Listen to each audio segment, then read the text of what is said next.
On en parle avec notre invité Stéphane Ravier, sénateur maire Front National. Merci d'être avec nous en direct. Une question d'abord sur ce qui se passe en ce moment à gauche et au sein du gouvernement. Quel regard portez-vous sur ce duel Hollande-Valls? Manuel Valls doit-il démissionner?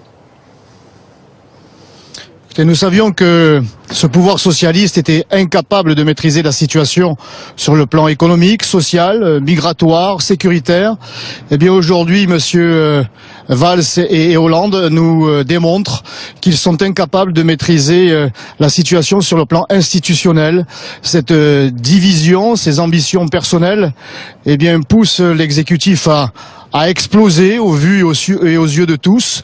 C'est une situation ubuesque qui marque vraiment la fin de ce quinquennat, dans une situation encore une fois lamentable, alors que les Françaises et les Français, eux, souffrent chaque jour un peu plus.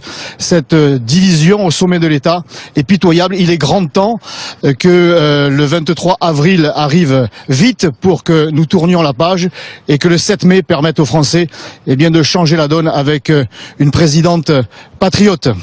Alors avant le 7 mai, il y aura la primaire de gauche, très vraisemblablement fin janvier. Il y a eu le gros succès de la primaire de droite. Est-ce que la primaire au Front National, ce serait une bonne idée, comme l'évoque Gilbert Collard ? Écoutez, les primaires à droite comme à gauche ont été imposées en raison, je dirais, de candidatures multiples et des égos nombreux à droite comme à gauche. Au Front National, nous avons une candidate naturelle, soutenue par l'ensemble du mouvement, ses cadres, ses militants, ses électeurs.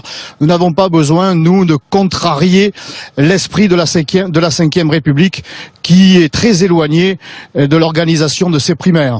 Est-ce que ce n'est pas aussi une façon de couper un débat possible et sans doute intéressant pour vos sympathisants entre Marine Le Pen, Marion Maréchal Le Pen, des courants dont on dit qu'ils sont différents? Il n'y a aucun courant au pluriel, je dirais, au Front National. Il y a un leader, il y a une ligne. Cette ligne a été déterminée à l'occasion des réunions du bureau politique de campagne. Et alors je sais que ça peut surprendre les observateurs, les médias en général, en raison de la cacophonie qui règne à droite comme à gauche, mais au Front National, c'est très clair. Marine Le Pen fait l'unanimité. La ligne politique, économique et sociale et migratoire, ma foi, est soutenue par l'ensemble des cadres, encore une fois, et elle saura porter ce message, ces propositions, dès le mois de février prochain, les présentera à tous les Français. Alors parlons à présent du candidat de la droite. Gilbert Collard estime que François Fillon a eu des accents frontistes dans les moments forts de sa campagne. C'est aussi votre avis ? On n'est quand même pas le perdreau de l'année, il l'a répété lui-même, cela fait 30 ans qu'il est parlementaire, il a été ministre et dernièrement Premier ministre de Nicolas Sarkozy pendant 5 ans, et il a un bilan. Alors pendant cette campagne dite des primaires, nous n'avons entendu je dirais en réalité ce n'étaient pas des adversaires, mais des partenaires. Aucun n'a jeté à l'autre, au visage de l'autre, le bilan, puisqu'ils ont le même, ils ont pratiqué la même politique, ils ont fait partie du même gouvernement. Donc ça a été un peu un débat à huis clos, chacun a jeté à l'autre, au visage de l'autre, le bilan, puisqu'ils ont le même, ils ont pratiqué la même politique, ils ont fait partie du même gouvernement. Donc ça a été un peu un débat à huis clos, chacun faisant sa propre campagne.